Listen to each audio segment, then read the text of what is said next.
आता सध्या आलोय मी हैदराबादच्या बस स्टँड मध्ये. आणि बस स्टँड बघा असं एक स्टेशन सारखं वाईब देते. आणि आता इथे श्री सेलमचं आहे 23 प्लॅटफॉर्म, म्हणजे त्या साईडला कुठेतरी. इथे तिकीट काउंटर आहे, पण डायरेक्ट इथून तिकीट घ्यायचं की तिथे जाऊन तिकीट करायचं ते बघायला लागेल. एकदा बघूया. तर डायरेक्ट बसमध्ये जाऊनच घेऊया किती होते करून. इथे म्हणतात की 700 rupees for AC and 300 to 400 rupees for non AC. तर बघूया, नॉन ACच बघूया, जेवढं स्वस्तात जाईल तेवढं बघूया. आता हे 23 कुठे आहे बघायला लागेल.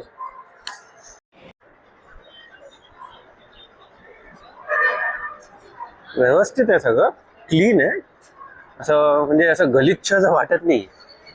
छान आहे एकदम, म्हणजे फुल असं स्टेशन सारखं वाईब देत आहे. आणि ते वाटते मेट्रो स्टेशन आहे. हा, ते मेट्रो स्टेशन आहे. म्हणजे तुम्हाला मेट्रोवरनं पण येत असेल तर तुम्ही येऊ शकता. आता हे आहे 10, 8, 9, म्हणजे त्या साईडला कुठेतरी असेल. मग तर 2 बसेस आहेत. तर आता ज्याच्यामध्ये जागा जास्त आहे आणि जे लवकर जाईल आपण त्याच्यात जाऊया.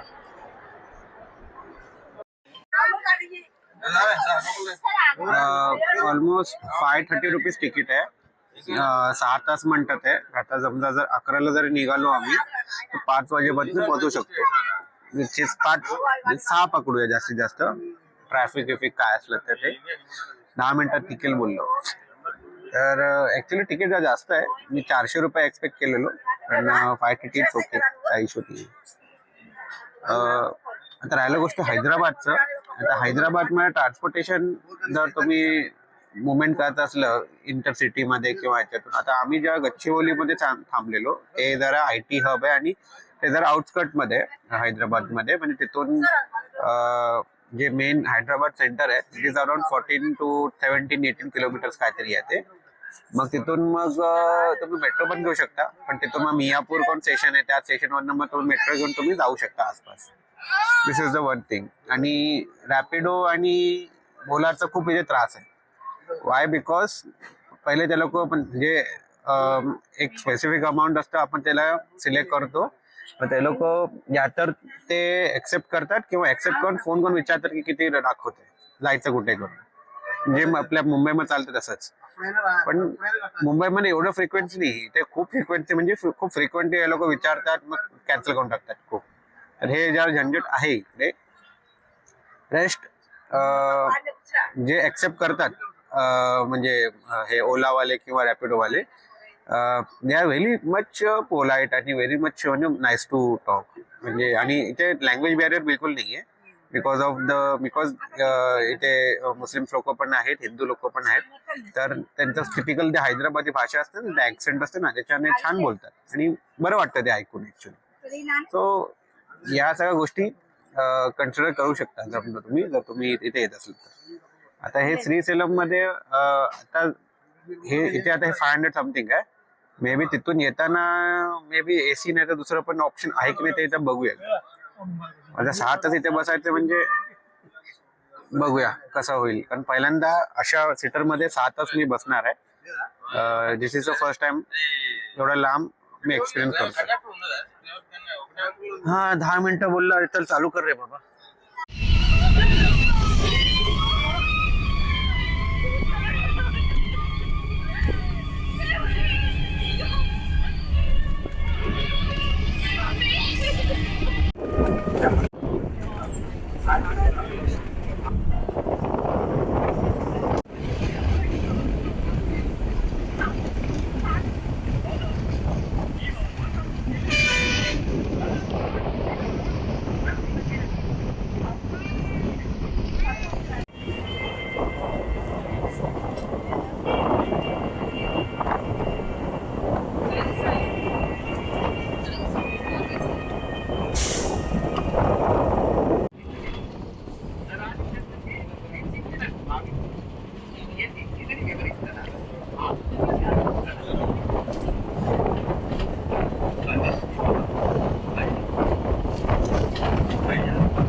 आता जस्ट आलोय बाहेर फिरायला, म्हणजे मार्केट वर्केट बघायला. तेच सगळं खेळणीचं मार्केट जिथे देवस्थानमध्ये असतं. हे सगळं धूप ते सगळं. आणि हे ऍक्च्युली मेन मंदिर या साईडला आलं. इथे ते चौकावरनं येऊ शकतो आणि इथे मेन मंदिर आहे. आता उद्या आपल्याला कुठून दर्शन आहे ते तर एंट्री बघायला लागेल आपल्याला. आता हे फ्री वाले वाटते, हे फ्री दर्शन आहे. मी अतिशीघ्र दर्शन घेतलंय. आता त्याचं कुठे आहे काउंटर मला नाही माहित, ते तसं बघायला लागेल.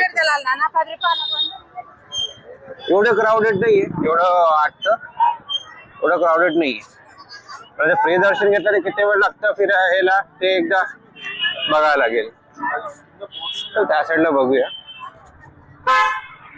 या साईडला थोडस ऐकलं. आता कुठेतरी मी मारुतीचं मंदिर शोधत होतो, बट ते मारुतीचं मंदिरच नाहीये. म्हणजे जिथे आहे ते पाचगंगा करून आहे, तिथून अजून 1 तास लागेल त्याला जायला. ते आता अतिशीघ्र दर्शनचं पॉइंट या साईडला आहे. आणि इथे जर बघितलं ना, इथे हे चप्पल इप्पल सगळं ठेवू शकतो आपण. आणि मोबाईलचं पण तिथेच आहे. 10 रुपये काहीतरी घेतात ते लोक. आणि म्हणजे उद्या सकाळी ते यायला म्हणजे प्रॉब्लेम होणार नाही. जास्त लांब पण नाही, हार्डली 300 मीटर्स आहे माझ्या इथून.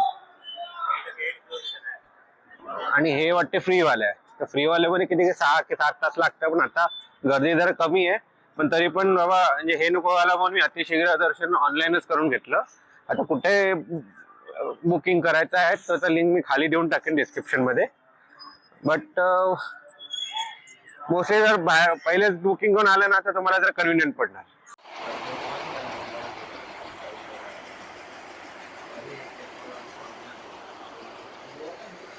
आता हे एक डॉमेट्री आहे, जिथे मिक्स आहे ॲक्च्युली. समोर पण 10-12 बेड्स आहेत आणि इथे पण 10-12 बेड्स आहे. मेन्स बाथरूम आणि टॉयलेट सेपरेट आहे आणि लेडीजचं सेपरेट आहे. लॉकर सिस्टम दिले आहेत. छोटासा लॉकर आहे, म्हणजे आपलं बॅकपॅक आणि 2-3 बॅग असं आरामात येऊ शकते, म्हणजे व्हॅल्युएबल्स आहे. सो दिस इज इथे हे करण्यासाठी व्यवस्था इथे आहे अशी. आणि जास्त काय असं हे नाही, थोडंसं जस्ट फिरून आलो मी. ते काहीतरी खाल्लं ते आणि चहा पिलो तर डोकं दुखत आहे. काय माहिती कशाला वरून, मे बी झोप झालं नाही व्यवस्थित तर मच्यामुळे पण. सो एनिवे, तर आता जेवढं मी इथे फिरलो आहे ना, ते कसं आहे की ते सगळं असं भेटेल इथे. नॉर्मल डॉमेट्रीज आणि हे सगळं भेटेल आपल्याला. स्वस्तातमध्ये पण भेटेल. हे मला समथिंग अराउंड 700 रुपयाला पडलं, प्लस 200 रुपये डिपॉझिट. मग ते आपल्याला रिफंड भेटतील ते at a time of checkout. आणि ते झाल्यानंतर आणि बाकी बरंच कल्याण मंडपन आहे, गंगा सदन आहे, गौरी सदन आहे, असे 2-4 असे सदन आहे ज्याच्यामध्ये जर कोणी ग्रुपमध्ये असले ना तिथे जाऊन व्यवस्थित भेटून जाईल त्याचं. ते असं हॉटेल्स भरपूर आहेत, फ्री मील, टिफिन आणि फास्ट फूड असं काय, चायनीज आहे असं. पण चायनीज काय खाऊ नका, काय खात नसतं इकडचं. तर आपण असं म्हणजे असं पॉश हॉटेल, असं AC रूम, असं हे रूम तसं काय नाही आहे, सगळं नॉर्मलच आहे. पण भेटतं इथे असं. आता 8 वाजले, थोडंसं 45 मिनिट्स झोपून मे बी मग जाऊन मग लंच करून घेईन. नॉर्मल आपलं साऊथ इंडियन मील खाईन आणि मग झोपेन. मग उद्याचं इथे आलो आहे मी. अपूर्वकन हॉटेल आहे, जवळच आहे. तर इकडे मील प्लेट घेतलं. म्हणजे मागच्या राईडमध्ये कुठे पण हे साऊथ इंडियन थाई घेतलं तर इथे लोक मील प्लेट असं म्हणतात. म्हणजे भात, भाजी बिजी, थोडस चपाती असेल किती माहिती आहे ते आहे. काय आहे सगळं म्हणून खूप झोप आले. सकाळपासून चांगलंच, म्हणजे सकाळपासून एक हे सॉलिड मीलच आहे. कारण सकाळी नाश्ता केलेला, त्याच्यानंतर काहीच खाल्लं नाही. म्हणजे ते थोडंसं चायनीज खाल्लं होतं हे खाऊन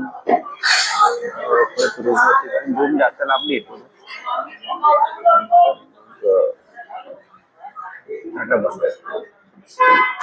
थोडंसं प्लॅन चेंज केले मी, तर बघा कसं ते एक्झिक्यूट करायला होत आहे. लिस्ट आलंय.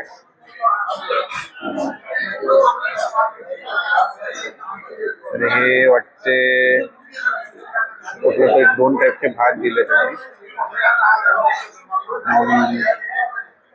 दही, पापड, चटणी आहे, भाजी आहे,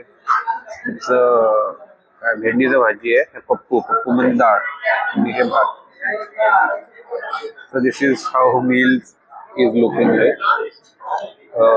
हे घरी पण पाठवतो त्याला फोटो.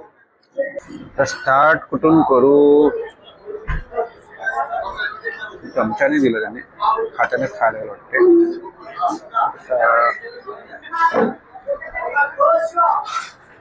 वांगी आहे, डाळ थोडंसं स्पायसी आहे. स्टार्ट करूया या भाताबरोबर. म्हणजे हे कुठलं भात आहे काय माहिती, कोणाला माहिती असेल सांगा यार कुठल्या टाईपचं भात. भातामध्ये थोडंसं हे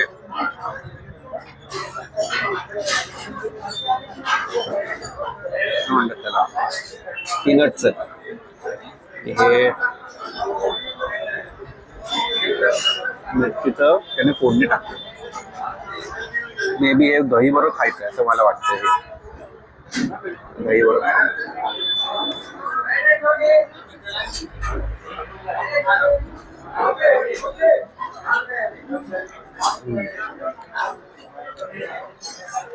आता जरा फील होतं साऊथ इंडियामध्ये आले, म्हणजे या टाईपचं भात आणि शेंगदाण्याचं भात.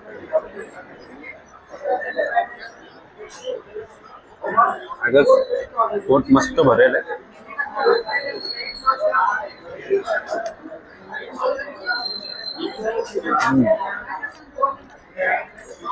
मला असं वाटतं लिंबू भात असू शकते. लिंबू भात थोडंसं वेगळ्या कलरचं असतं, व्हाईट कलरचं. भाजी बघूया, भाजीचा टेस्ट काय. तिथे चपाती देत नाही वाटते लोक. साऊथ मध्ये चपाती खातात पण नाही. हे पण चांगलं आहे. तेव्हा वांग्याचं भाजी आहे व्हाईट कलरचं, ते मी खाणार नाही आणि मला वांग्याची एलर्जी आहे. मला नाकाला असं खाजवा लागतो.